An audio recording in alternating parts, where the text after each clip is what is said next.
eGov app para sa verification ng iyong account at ng mga impormasyong ibinigay. Congratulations! Meron ka ng eGov PH app account. Pwede mo na ma-access ang iba't ibang serbisyo ng gobyerno kabilang ang mga serbisyo sa Bagong Pilipinas Presidential Action Center. Sa Maharlika Highway, hindi lang oras ang nawawala kapag sira ang daan. Minsan trabaho, minsan kaligtasan, at kung minsan, buhay. Kapag sira ang daan, tao ang nahihirapan. Ang Maharlika Highway ang pangunahing ugat na nag-uugnay sa Luzon, Visayas at Mindanao. So ito po nandito na. Kaya personal na bumisita si Pangulong Ferdinand Marcos Jr. sa Samar, kasama si DPWH Secretary Vince Dizon. Ang tawag po nila dito, sungkaan. Matatapos po tayo ng August. Pati po yung mga dinaanan natin kanina, maaayos din yon. Mismong mga residente ang nagsumbong sa Pangulo ng perwisyo at peligrong dulot ng sirasirang Maharlika Highway. Pupunta ko kami ng center, buntis ko ako. Tapos siyempre, yung mga lubak-lubak nga. Ano nangyari? Sumimplang ko talaga. Lahat kami nasakay. Ako sir, ambulance driver ako. Ambulance driver? Oh. Lagpas 2 oras ang pagre-repair namin ng pasyente Katbalogan to Tacloban. Meron po na-experience si Kuya na may namatay along the way sa ambulansya. Dahil hindi na umabot. Nag-bleeding dahil nga sa malubak, hindi namin namalayan na patay na pala. Oo. Mr. President, papakita ko lang ho sa inyo. Reinforced concrete na yung ginagamit natin kasi puro truck ang dumadaan. Matibay na lahat. Makapal yung semento. Mas mabilis yung curing time, mga 7 to 14 days na lang instead of 28 days. These are Ganito the na po tayo. reinforcements. Opo, ito na ho yung dagdag na reinforcements pa ito. Matagal nang hinihintay ng mga Pilipino ang mas maayos na biyahe. Nung bago ito, maganda pa ito eh. Naalala ko nung dinala kami rito ng father ko, tayo may Maharlika Highway. Para meron tayong isang highway mula Apari hanggang Hulo. Yung commercial traffic natin. Sa buong bansa, tuloy-tuloy ang trabaho. Isa-isang inaayos ang mga bagay na magpapagaan sa buhay ng mga Pilipino. Dahil kapag gumaan ng biyahe ng tao, mas mabilis umusad ang buong bayan. Ito ang Presidential Broadcast Service. Radyo Pilipinas. Radyo Publiko Ng Bagong Pilipinas para sa Bagong Pilipino.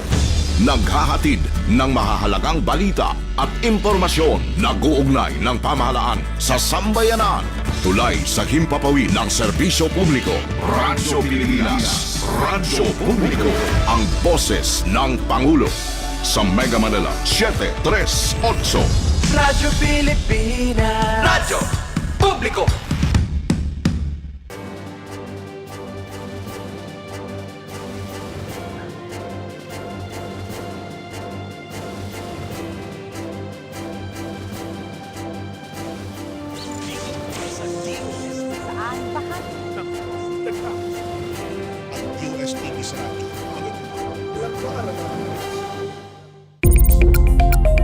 Magandang hang Luzon, Visayas at Mindanao. Ako ang inyong kapatid sa Impapawid, Onin Miranda. Narito na ang programa maghatid ng mga balita at impormasyon tungkol sa siyensya, teknolohiya at inobasyon. Kokonekta sa bawat Pilipino saan mang sulok ng mundo. Dala ang mga programa at proyekto ng Department of Science and Technology sa ngalan po ng ating kalihim Secretary Renato Yusolidum Jr., ako po si Yusek Maridon o Donet Sahagun at ito ang Radyo Siyensya. Sa DOST, konektado ka. Magandang agam po, Yusek Donet. Magandang agham sa iyo, Onin, at sa lahat ng ating mga kakonek. At para lahat tayo mga kunek mga kaibigan, oras na para pakinggan ang mga naging kaganapan sa DOST. Sa linggo nagdaan sa panguna po ng S&T Authority ng Bansa, DOST Secretary Renato Yusolidum Jr. Narito po ang mga naging kaganapan ng ating kalihim sa linggong nagdaan. Nung weekend po ay ginanap ang ating Alt-Tab Festival sa SMX Convention Center na pinungunahan ng DOST katuwang ang Gridlock Games Studio upang suportahan ang gaming and creative industries. Nung Lunes naman ay nakipagpulong ang ating kalihim na si Secretary Renato Solidum Jr. kasama ang Philippine Chamber of Commerce and Industry patungkol sa metrology upang palakasin pa ang iba't ibang sektor ng bansa. Pinagtutuunan din ang pagtalakay sa halal industry sa naturang pagpupulong. Nung Martes naman po ay ginanap ang Advanced Science and Technology Institute Conference or ASTICON. At kahapon hanggang ngayon ay nasa Laos po ang ating kalihim para sa 22nd ASEAN Ministerial Meeting on Science, Technology, and Innovation. Maraming salamat po, Yusek Sahagun. Samantala narito ng iba pang napapanahong balita. Ito ang DOST Report.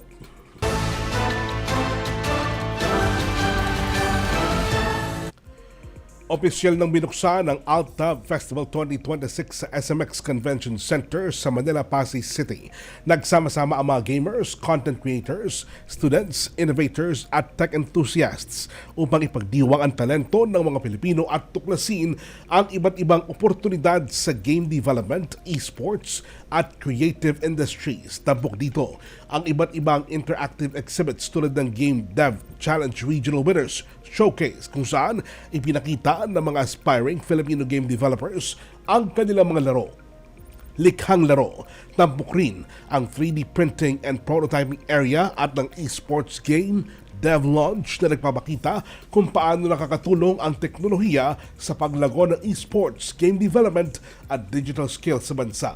Nakiisa sa pagdiriwang si dating DOST Secretary Fortunato T. de la Peña at Planning and Evaluation Service Director 4, Dr. Cesar R. Pedraza. Dinalohan din ito ng mga opisyal mula sa DOST at iba't ibang industry partners tulad ng Red Fox Technologies at Filipino Inventor Society. Sa pagtatapos nito, muling pinagtibay ng DOST ang kanilang commitment na patuloy na suportahan at paunlarin ang digital creative industry sa bansa. Samantala, sinisikap ngayon ng DOST PTRI na mas palaganapin ang pagsunod sa Philippine Tropical Fabrics or PTF Law o RA 9242.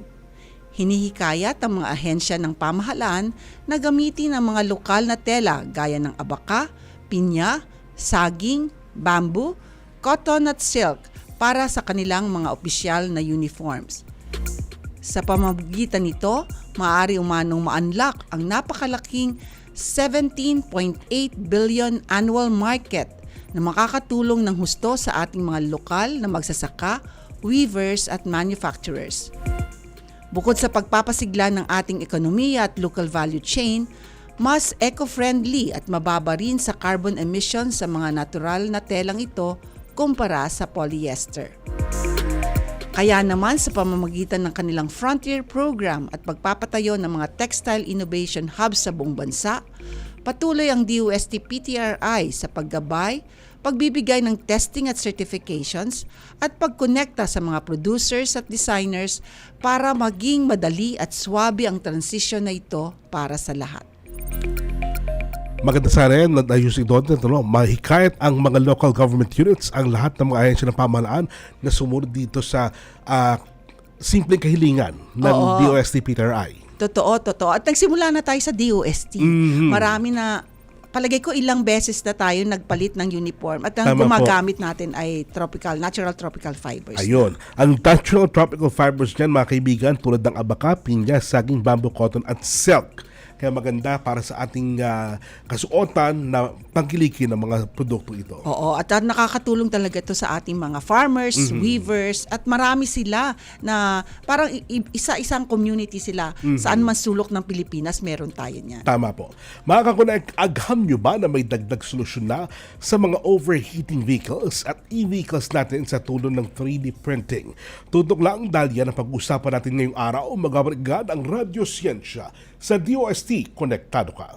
Mga kababayan, si Ding Dong po ito. Alam niyo bang mataas ang tsansang magkasunog pagkatapos ng malakas na lindol? Kaya naman pagligtas ng bumalik sa loob ng bahay o building, i-check agad ang mga kawad ng kuryente.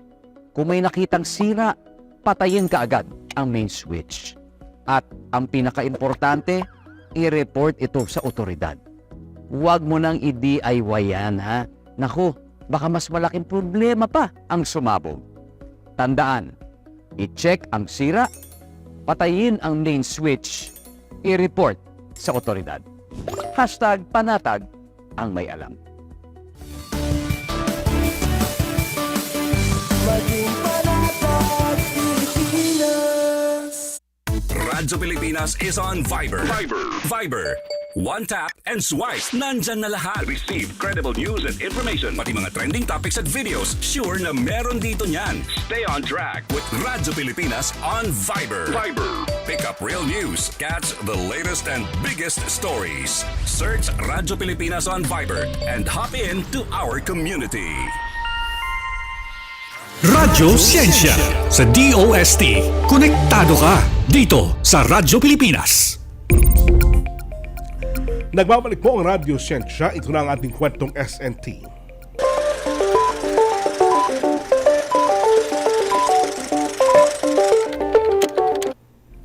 Mga kakonek, agham nyo ba na ang isa sa pinakamalaking kalaban ngayon ng mga makabagong electric vehicles o EV ay walang iba kundi ang matinding init ng panahon. Habang papaliit at papalakas ang mga makina ngayon, mas madali sila mag-overheat na pwedeng sumira sa mga baterya ng ating mga sasakyan. Tama yan, Onin. Pero don't worry dahil ang DOST may cool na solusyon dyan. Sa tulong ng 3D printing, nakagawa sila ng isang lightweight liquid cooling system para sa cooling efficiency ng mga EV na sasakyan. At para talakayin ang project, AM Polycools o Additively Manufactured Polymer-Based Liquid Cooling System for EV or electric vehicles, makakasama natin ang isa sa ating SNT Fellow na si Dr. Emmanuel or Eman Ariola. Magandang agham po, Doc Eman. Magandang agham po, Yusek. Ayan, Doc Eman. Bago natin talakayin ang proyekto, nalaman namin kanina, nakasama ka sa mga tinatawag nating SNT Fellows. Para sa ating mga tagapakinig at manonood, ano po ba ang pangunahing misyon ng ating mga SNT Fellows katulad ni Dr. Eman at paano kayo napadpad dito sa DOST MIRDC? Yes po, Yusek. So, ang SNT Fellow ay isa pong programa ng DOST.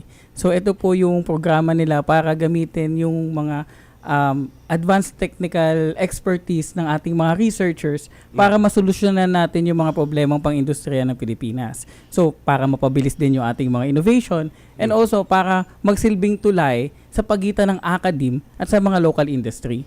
Doon naman po sa napunta ako sa DOST MIRDC, nagkaroon kasi ng post ang DOST MIRDC with regards sa call for SNT Fellow. And nagkataon po na ang hinahanap nila ay naaayon sa aking expertise based sa aking PhD study. So, gusto kasi namin mapaunlad yung local manufacturing industries tsaka yung metalworking technologies gamit ang advanced manufacturing. Tapos, nagkataon na yung PhD ko is about advanced manufacturing na ginagamit sa power electronics. Ayun. Si Doc Eman, by the way, sa pakikipagkwentuhan natin kanina, ay isang scholar.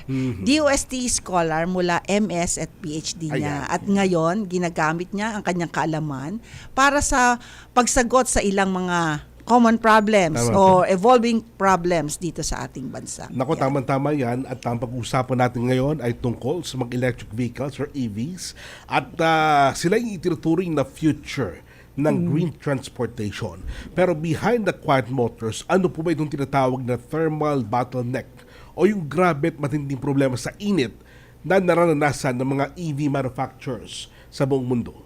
Well, thank you, Kuya Onin. No? So, sa loob kasi nung EV, yung tawag dyan is yung traction inverters o yung puso nung EV natin when it comes sa pagdidistribute ng current sa loob ng EV. So, habang pinapataas natin yung power density, bumibilis yung sasakyan, tumataas din naman yung init na napoproduce nito. So, power density na banggit ko. So, power density is like you have a juice box. So, yeah. So, it's like juice box. Yes, juice box. So, yung mga Tetra Pak na juice. Yeah, So, imagine niyo yun. It's like, how fast can you pour out the juice out of the box? Ang tawag doon is power. Ngayon, yung size nung Tetra Pak natin, ang tawag doon is yung volume. So, power over volume, that's the power density. Ngayon, ang power density is like asking, how much juice or how much power can I squeeze out of this box, gaano kadami yung mapipiga ko. Mhm. And then, i-compare ko sa gaano kalaki yung box. Ayun. Gano'n nga bang kalaki, sir, yung box? Or yung Pinag-uusapan pinaka-tetrapack natin, ano? Opo. Yeah, so actually naka-base yan lagi sa kilowatt per liter. So ang labanan diyan is gaano karaming kilowatt ang mailalagay mo sa loob ng 1 litro. Oo. So yeah, Okay. kapag sinabing low kilowatt per liter, parang mayroon kang malaking box. Mhm. Tapos may konting juice ka lang na nasa loob. Pag sinabi naman na high kilowatt per liter ka or high power density, meron kang maliit na box. Mhm. Pero punong-puno siya. Okay. So, you can just simply spray yung juice out palabas kasi nga punong-puno siya, madali siyang i-squeeze. Pero for an EV, gusto natin ng mataas na power density. We want the motor to be tiny, but there still be a super strong power that can make the car run really fast. So, yun. So, kaya ako nabanggit yun, ang thermal bottleneck kasi ay nangyayari kapag hindi natin nailabas yung power na napuproduce nung power inverter natin ng mabilis. So mag-overheat ngayon yung EV natin. And kapag may thermal throttling, automatic na may safety feature yung EV natin na bababaan ko yung performance ko para hindi ako masunog o hindi siya masira. Alright, Dr. Eman, babalikan ka namin na USEC. We'll pause for this break, pero papasukin muna natin ang isang pag-uulat. Alamin natin yung pahayag po ni Pangulong Ferdinand Marcos Jr. sa endorsement po ng Philippines Public Financial Management o PFM Reforms Roadmap 2024-2028 Midterm Update. At may report tungkol dyan si Raquel Bayan. Raquel. Mula sa Presidential Communications Office at Radyo Pilipinas Nationwide, ito ang Presidential Live Event. Presidential Live Event. Yes, magandang hapon. Pakinggan na natin si Pangulong Ferdinand Marcos Jr. ngayong hapon. Planning and Development Secretary Arsenio Balisacan, please. The Budget and Management Secretary Kim Robert De Leon and the other members of the cabinet here present. The Public Financial Management Committee principals, members and resource institutions, Asian Development Bank President Masato Kanda and development partners, my fellow workers in government, other distinguished guests, ladies and gentlemen, good afternoon. On this occasion, we reaffirm a simple but defining belief of this administration. Public funds belong to the people and must always be spent for their benefit. The Philippines Public Financial Management Reforms Roadmap 2024 to 2028 midterm update gives us the framework to put this belief into action by strengthening the systems that ensure that every peso is carefully spent and accounted for. And despite its essentially technical nature, public financial management has a deeply human impact. It determines whether schools are built on time, whether hospitals are equipped, whether farmers and fisherfolk are supported, whether infrastructure projects are completed efficiently, and whether assistance reaches its intended beneficiaries. Yet many of our citizens see government budgets as complex, inaccessible, and removed from their daily lives. This should not be the case. We need to make government budget and spending easily accessible and understandable for any Filipino who has any interest whatsoever in finding out where their money is going. And that is why we continue to build a government that acts with transparency and delivers with discipline and accountability. Since the first endorsement of this roadmap in 2024, we have taken important steps towards these goals. The new Government Procurement Act was enacted to strengthen accountability in public procurement and reduce opportunities for abuse. We also strengthened fiscal management through the Budget and Treasury Management System, or BTMS, which serves as an online ledger where transactions are mapped in real time from purchase to payment. We continue to empower local governments by providing stronger fiscal support through the Local Government Support Fund, or LGSF. This year, we allocated the largest LGSF in our history at 57.87 billion pesos, giving our local governments greater capacity to deliver services and to respond to the needs of their communities.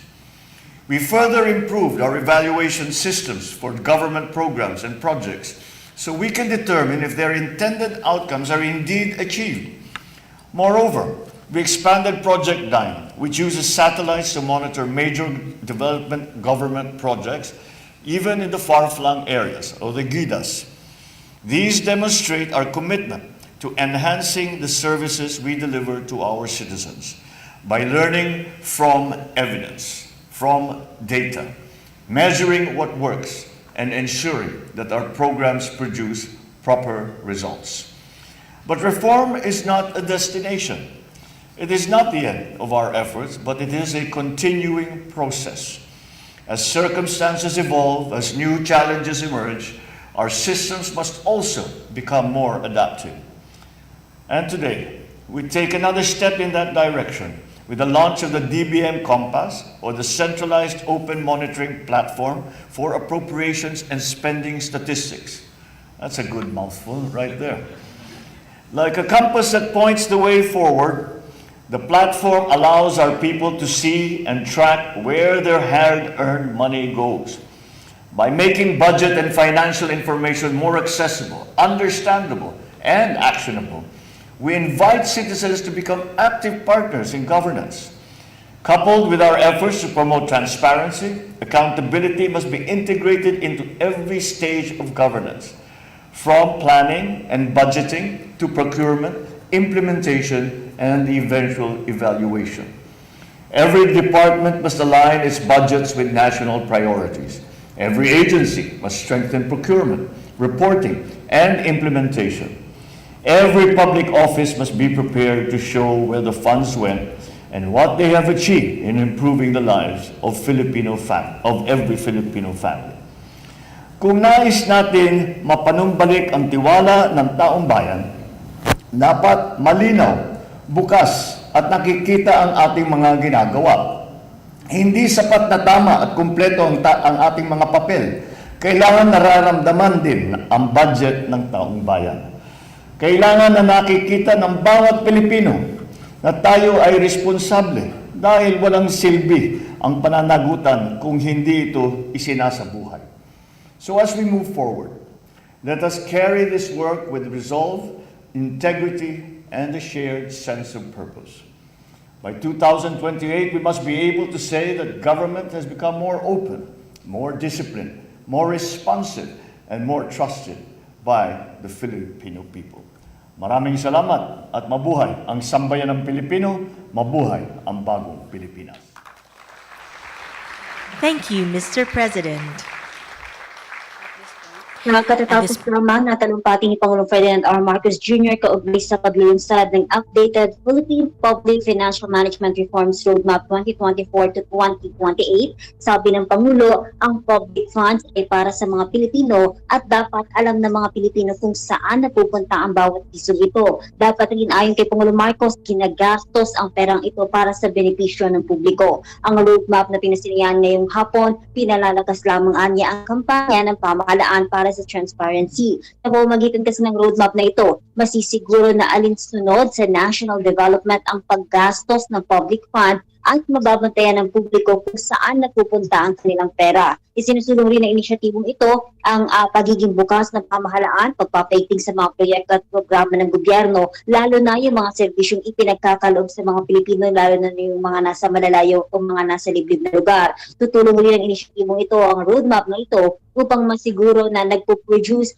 ng maganda at nararamdamang resulta ang mga proyektong ginagastusan ng gobyerno. Ngayong hapon, inilunsad din yung DBM Compass o Centralized Open Monitoring Platforms for Appropriations and Spending Statistics. Ito naman yung website ng DBM na magbibigay daan para sa publiko para masilip real-time yung mga pinupuntahan ng bawat piso ng government fund. Hinihikayat ni Pangulong Marcos ang lahat ng Pilipino na i-utilize o gamitin itong website na ito at magbantay kung saan pupunta, kung saan nagagastos yung pera ng taong bayan. Isang paraan rin ito ay kay Pangulong Marcos para maibalik yung tiwala ng taong bayan dahil dapat anya na manatili bukas ang gobyerno. Dapat nakikita ng publiko yung responsableng paggastos. At sabi ni Pangulong Marcos, ipagpapatuloy dapat yung trabaho ng mayroong integridad. Umaasa ang Pangulo Marcos na sa pagtatapos ng kanyang administrasyon sa 2028, maipagmamalaki nila na ang kanyang administrasyon iresponsable, mas bukas sa pangangailangan ng publiko. Ito naman ay pinikulan mula sa Malacanang para sa Bagong Pilipinas, Rakalbayan ng Radyo Pilipinas, Radyo Publiko. Mula sa Presidential Communications Office at Radyo Pilipinas Nationwide, ito ang Presidential Live Event. Presidential Live Event. Radyo Siyensya sa DOST. Konektado ka dito sa Radyo Pilipinas. Balik tayo mga kaibigan sa usapang ampolycules. Tama ba, Doc Eman? AM Polycules. AM Polycules. Oo, AM Polycules nga daw. Okay, tama po. Ma'am. Yan. Nakinig tayo doon Tama sa report. talumpati at report ni Rakalbayan. Oo, yung talumpati ng ating president ay tungkol sa mga public funds at kung saan ito ginagamit. So itong discussion natin ngayon, actually isang pinagagamitan ng ating public funds ay research and development. Wow. Kaya ito ay maganda rin na napag-usapan din natin kung ano yung mga nagiging outputs ng ating research and development. Kaya balikan natin si Doc Eman, hindi lamang siya ay isa nating scholar, kundi gumagawa talaga siya ng mga solusyon sa mga problema. So, balikan natin at simplihan natin para sa ating mga ordinaryong drivers katulad ng iba na mga gumagamit din.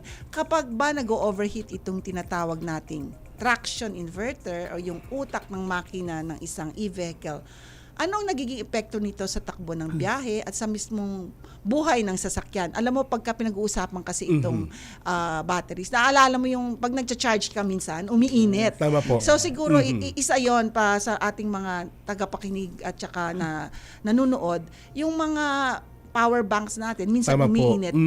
Imagine niyo kung lumaki yon kasi sasakyan na. Sasakyan na. So sige, Doc Eman.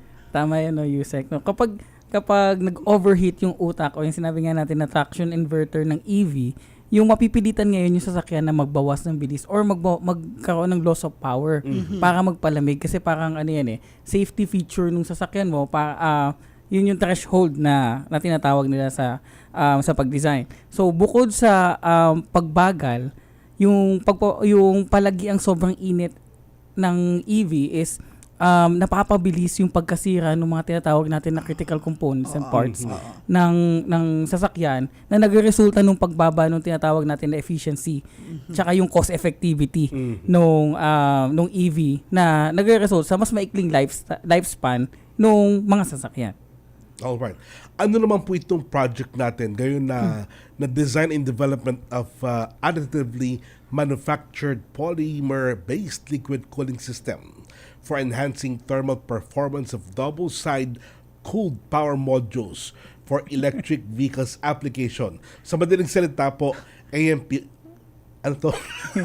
Polycules. Ayun, AM Polycules. Ayan. Doc Eman. Thank you, Kuya Onin. Kaya nga nabanggit ni PBBM kanina, mouthful. Yung mga words.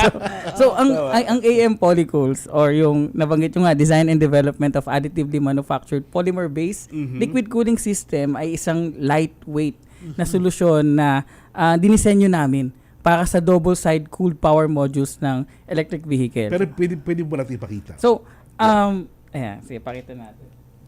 Nasa? Yan. So, mayroon ako ditong dalawang iteration. Saan ko siya papakita? Dito. Ayan.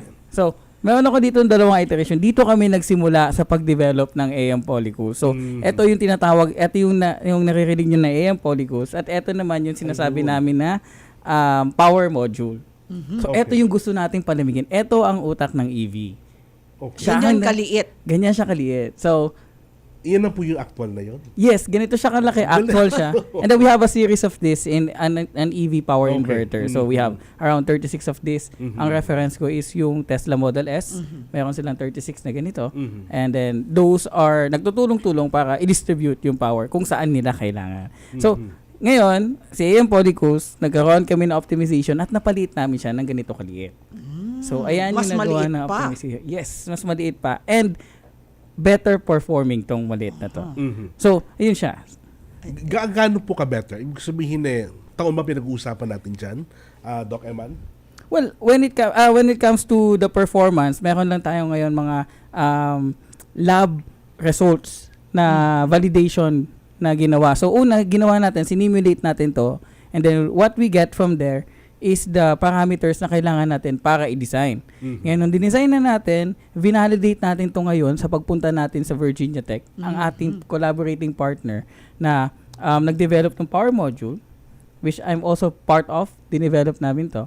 And then, nung problema namin yung thermal tapping nito, wala na ako sa Virginia Tech. Hence, pagdating ko ng DOST, nag-propose ako ng solusyon. Wow. So ngayon, na-solve namin from this performance hanggang dito, we attained 100% increase in performance when it comes to heat transfer. Ang Tesla ho ba ay anong ginagamit na anong tawag nga dyan, sir? Power module. Power So ngayon, module, yes, sir. ang Tesla, as a reference nga, based din sa related literature namin, they are using a single-side power module. So, and take note, the power density na meron ang Tesla is 22 to 30 kilowatt per liter. What we are developing right now is aiming to have a 100 kilowatt per liter na power density. So, mga Ang laki ng 3-folds. jump, Yes, ano? 3-folds. Oo. Kaya lang, we have successfully made the power module. Unfortunately, nagka-problema. Masyado siyang umiinit kasi masyado siyang performing. Hence, kaya nagkaroon kami ng engineering solution na AM Polycoles. Ayan, isa pa yung nakasanayan natin kapag cooling system o heatsink, gawa ito sa mabibigat na bakal o kaya aluminum. Pero kayo sa AM Polycools, gumamit kayo ng 3D printed polymer o isang high-tech plastic. So, bakit polymer at hindi bakal, Doc Eman? At paano naging mas epektibo ang disenyong ito? Well, yung una kasi ang naging problema natin, ang mga cooling system natin when it comes to passive cooling are yung mga heatsink. Familiar kayo sa mga heatsink na pang aluminum na malalaki, may fins na ganyan. And we don't, when it comes to power efficiency, nakadepende yan sa load. Mas mabigat ang load ng isang EV, mas malaking power yung kailangan mo para mapaandar siya. Ngayon, gusto natin ng magaan. So, ano ba ang mas magaan? Nag-isip kami, ano ba ang mas magaan compared sa metal? So, andyan ang plastic. Ngayon, nung in-evaluate namin, mas magaan si plastic. Pero hindi niya kaya yung ordinary plastic, hindi niya kaya yung operating conditions ng EV. Kaya, nagkaroon kami ng materials research. Ngayon, we evaluated yung mga available material na meron ngayon na ginagamit sa aerospace, na ginagamit sa mga power electronics, na may compatible dito sa gagawin namin application. Hence, we arrive at sa mga high temperature resin tsaka sa mga engineering plastics. And then, nung nakita namin na pwede yun, we did computational fluid dynamics or sinimulate namin kung paano gumalaw yung mga fluids sa loob, paano siya magiging efficient, mai-design na namin siya. Ngayon, 3D printing is a really appropriate technology para ma-materialize yung design namin. Kasi it has intricate designs sa loob na hindi kaya ng mga conventional manufacturing. So when you are doing 3D printing, nakuha namin yung mga features na na-design namin based sa simulation. Yung tanong ko lang, Doc Eman, ito bang mga materials na ginamit nyo ay readily available? Ibig sabihin, hindi na siguro in-import, pero at least nakukuha dito. At saka, gaano kalaki yung team nyo? Sigurado, hindi lang si Doc Eman, meron isang material scientist, etc. na nagtulong-tulong para mabuo yung maliit na yon. Yes, Doc. So, tama yun, Yusek. So, dun sa materials na yun, ang in-evaluate pa lang namin as of now is ano yung commercially available. Kasi we have 1 year duration to solve this problem. So, ano yung commercially available, and then we evaluated all the parameters that it can withstand. Tapos kung ano yung pumasok sa range na kaya na binibigay ng operations ng EV, sinelect namin siya, and then we do advanced manufacturing, DFAM, design on additive manufacturing, tapos tinry namin siya print. Ngayon, that's the base model. So if we want to optimize pa yung material selection part, doon na papasok yung material research. That is another avenue for optimization. Kumbaga mai-improve pa. And when it comes to when it comes to my team, so I have three very brilliant researchers under AM Polycus, si Engineer E.J. Ignacio, si Engineer Ren Untalan, and Engineer Avery Arroyo. Those are three great minds talaga. Na tumulong sa akin para i-design to. Imagine, there are three principles behind this one. Hindi siya basta lang na naisip namin na topology optimization and everything. Meron niyang mga features sa loob na isa-isa nila yang in-investigate. And then, what we did is pinagsama-sama namin lahat yon na nagkaroon tayo ng ganito. And lahat yon naging seamless dahil sa project management din ng aking secretary na si Faith Cabahug. Ayan. Sobrang efficient nilang team. Ayan. So I really commend Ano kasi, them. para rin malaman ng ating tagapakinig at nanonood na lahat ito nangyayari dito sa Pilipinas at sa laboratorio ng MIRDC. Kung medyo high-tech ang sinasabi ni Doc Eman, ito po ay ginagawa dito sa atin ng mga ating mga Filipino researchers and scientists. Ayan. Doc Eman, tama ba na tinanggal nyo yung traditional na thermal interface o cooling plates? Pinagdikit nyo na ng diretso yung liquid doon sa mismo pinagmumula ng init. Yes. So, yan ang isang feature ng AM Polycus natin. So, we actually eliminated the thermal interface material or tinatawag natin na TIM na nag-a-add barrier para sa heat transfer natin. Imagine, imbis na nakukuha natin lahat agad-agad yung init dito sa power module, may nakaharang na nagfi-filter na imbis na lahat sila sabay-sabay, unti-unti niyang binibigay. So that's additional load para sa pagtanggal natin ng heat. So hence from indirect cooling, nagkaroon tayo ng direct cooling. So yung liquid natin, direct na niya lang kinukuha yung init dito sa power module natin. Alright. Napaka-exciting ng proyekto ito at sigurado kung gusto pang malaman ng ating mga taga-subaybay kung paano naman ang simulations ito sa computer at nakikipagsabay na ba ang ating mga eksperto sa ibang bansa.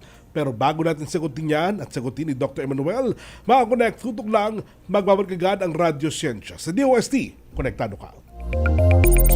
This is a public service announcement. Discipline is the key. Umiwas sa aksidente sa daan. Ang pagmamaneho ay may kaakibat na responsibilidad, hindi basta mapaandar lang ang sasakyan. Kilatisin ang sarili, ang kahandaan sa manibela, siguruhing inyong konsentrasyon ay hindi magagambala. Importante rin na ating laging isipin, init ng ulo ay huwag pairalin, bagkus kaligtasan ng lahat ang siyang dapat unahin. Isang mahalagang paalala mula sa Presidential Broadcast Service at Radyo Pilipinas, Radyo Publiko, 738. This is a public service announcement. Public service announcement From PBS, Presidential Broadcast Service at Radyo Pilipinas, Radyo Publiko, 738. Good news! Ang inyong pinagkakatiwalaang Radyo Pilipinas, nasa TV na! Oo, nasa TV na! Ang Radyo Pilipinas 738 AM ay live nang mapapanood sa Channel 3 ng ABS-CBN TV Plus at Channels 45 to 49 ng GMA Affordabox. Kaya may access ka na sa balitang totoo anytime, anywhere. Sa radyo, sa social media at TV. Radyo Pilipinas 738 AM. Radyo Siyensya sa DOST. Konektado ka dito sa Radyo Pilipinas. Nagbabalik po ang Radyo Siyensya sa DOST, konektado ka. Mga connect, ating kilalanin pa ang Project AM Polycus or Additively Manufactured Polymer-Based Liquid Cooling System for Electric Vehicles. Ayan, tama ka, Oning. Kaya naman, si Dr. Eman, tama ba na ang simulation sa computer, iba ang actual test, diba? So nakipagtulungan kayo, sabi mo nga kanina, sa isang sikat na institution, the Virginia Tech sa Amerika, para i-validate ang inyong mga inbensyon at lumalabas na mababa sa 5% ang deviation o halos tugmang-tugma ang resulta. So, kumusta ang karanasan mo ng ating mga Filipino researchers na nakikipagsabayan sa mga laboratory sa US o iba pang bansa? Well, actually, Yusek, nakaka-proud nga. Tsaka nagkaroon ako ng confidence booster. Kasi para sa aming team na makita yung mga ginawa namin is nagkaroon ng result na halos talagang malapit sa nakuha namin sa validation namin sa US. Well, ang kagandahan kasi noon is the kumbaga the quality of data that we have dahil nga sa guidance na binibigay ni Dr. Lu. Dr. Gu Quan Lu is our partner from Virginia Tech. Sa simulation kasi nakadepende yan lahat sa in-input mo. Sabi nga nila, garbage in, garbage out. Pero gold in, product out. Yan. So, lahat ng nilagay natin doon are gold standards. It is tested material properties, kumbaga actual yung data na nilagay natin. So, we are highly confident na we are simulating yung possible scenario based on actual data that we have. So, nakakatuwa lang din yun na parang dito ngayon sa Pilipinas, we are producing that kinds of simulation and achievement na nakikipagsabayan tayo sa mga renowned researchers kagaya ng Center for Power Electronics sa Virginia Tech. Ayan. Kasi din, alam mo, tinutulungan din natin ang ating mga researchers na magkaroon ng access sa mga tools, equipment, para makipagsabayan. So, isa rin to sa mga pinupuntahan ng ating public funds, capacity building ng tao at researchers, pati ng ating mga laboratories. Ayan. Doc Emma, sa ngayon nakapag-file na kayo ng one invention patent at one industrial design patent para rito. Gaano po kahalaga para sa bansa na i-secure natin ang ating mga intellectual property or IP bago natin ito ilabas sa merkado? Well, Kuya Onin, tama, napakahalaga talaga niya. Lagi nga sinasabi ng ng mga inventors is yung bago mo ilabas yung ginawa mo, kailangan mo yan i-secure. Paano mo siya i-secure? Gamit yung IP or patents. Kasi ito yung protection natin sa mga innovation natin na hindi basta-basta maaaga o maangkin ng iba. Kasi when it comes to invention, paunahan yan eh. So, kung sino yung unang makapag-file, first to claim. Tama. So, ngayon, sa pag-file ng invention industry, sisiguraduhin natin na yung technology na binuo natin, binuo ng Pinoy actually on this specific scenario is mananatiling pagmamayari ng bansa natin and may value pa rin sa merkado pag i-commercial natin. Ayan. So, ang AM Polycools ay, tulad nga ng sinabi ni Dr. Eman, ay pinalakpakan at itinampok din sa iba't ibang bansa o iba't ibang scientific conferences. Ano po ba ang naging reaksyon ng ating international scientific community nang malaman nilang gawang Pinoy at galing sa Pilipinas pala ito? Well, actually, nung pinesent natin yan, so nagkaroon tayo ng opportunity para ibahagi nga yung na-develop natin or na-invent natin na cooling manifold sa ECCE Europe. So ito ay sikat to na congress and conference para i-share yung mga advancement on electronics and power industry. Ngayon, after ko mag-present, may mga institution na lumapit sa akin and they were actually asking and inquiring on different parts of the project. Nabanggit ko kanina na maraming features ang AM Polycools. Hindi lang siya basta topology optimization.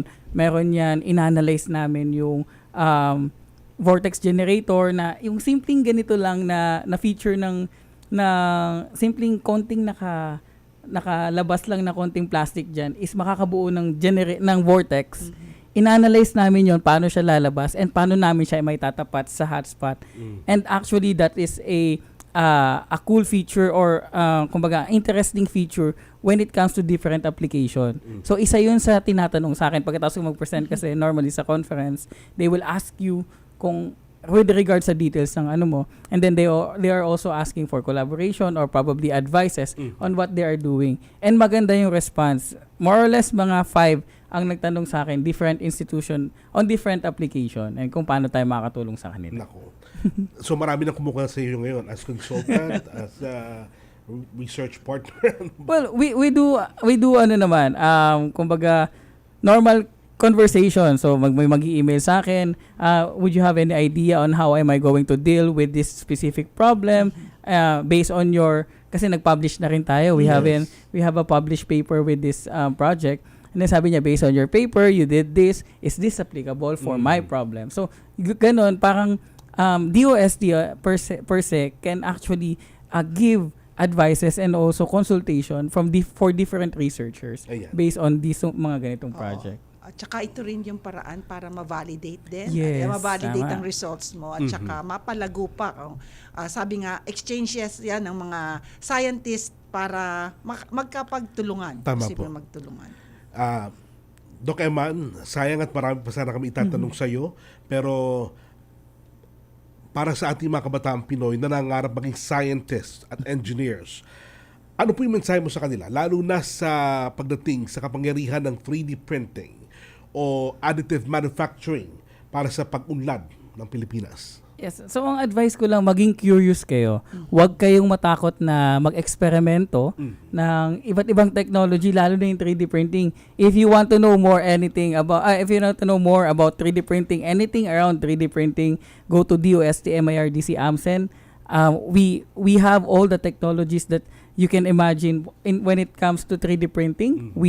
We can actually give you information from polymer printing, metal printing, ceramic printing, pati concrete printing. We have that on DOST MIRDC AMCEN. So, maging curious kayo, lahat ng gusto nyong isolve nyo, and try to make use kumbaga, take advantage on the technology that we have. Kasi nandyan yan eh. Hindi yan magagamit hanggat hindi nyo gagamitin. And take note, ang imagination nyo lang ang limit pagdating sa 3D printing. Ayan, at ayan ay para sa ating mga kabataan. Sa ano naman yun sa mga mensahe nyo sa nangangarap na makagawa ng mga ganyang inobasyon na pinakita o diniscuss kanina ni Doc Eman, at bakit mahalaga na subukan nilang pasukin ang pagiging isang researcher and scientist, bukod sa pagiging isang SNT fellow. Yeah. So, ang ma-advise ko lang is hanapin nyo kung saan nanggagaling talaga yung problema. So, ang pagiging scientist or pagiging researcher, I think it's a calling. Not everyone is kumbaga design para mag-solve ng problem. Yung iba gusto nila instant solution, gusto nila solve mo na lang to. Kung ikaw ay curious, gusto mong malaman kung paano nangyayari ang isang bagay, I suggest tingnan mo kung saan nang bumula at alamin mo kung paano nangyayari lahat yon. And then, isipan mo ng solusyon. So, that's research. So, may process kasi yan eh. So, alamin mo, tinuturo sa atin sa elementary ang scientific method.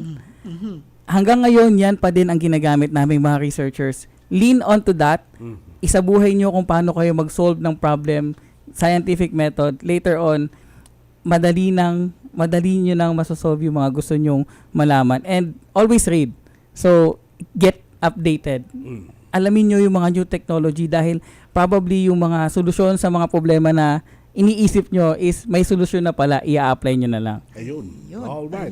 Baka may gusto pa kayong pasalamatan, batiin, lalo na yung ating mga nakasama sa research. Yes po. So, thank you po siyempre sa aking team. Nabanggit ko kanina si EJ Ignacio, Avery Arroyo, Ren Untalan, Patrick Macarandayo, Eugene Guevara, and yung aking very efficient na project admin, si Faith Cabahug, and syempre our supervisor, engineer Fred P. Lisa. Tapos, yung mga fellow S&T fellows ko din sa MIRDC, si Doc Tony, Doc Key, Doc Carl, and then si Sir Glenn. And then nagpapasalamat din ako sa director namin, si Director Bob O. Dizon ng DOST MIRDC, sa ating partners sa US Virginia Tech, Dr. GQ Lu, ang funding institution, DOST Presured. And also, yung moral support ng aking civic club. Kasi marami ako nakukuha advice dyan from Rotary Club of Suburban East Rizal.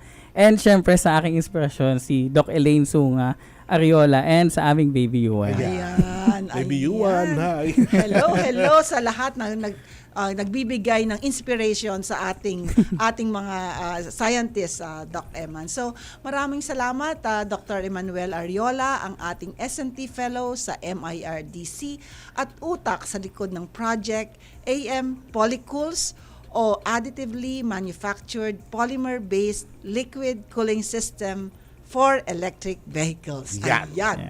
Maraming salamat, Doc Eman. Thank you po, Yusek. Thank you, Kuya Olin. Salamat po. Samantala mga kunek, oras na para ating alamin kung ano pang makaganapan ng ating kalihim sa mga susunod na araw.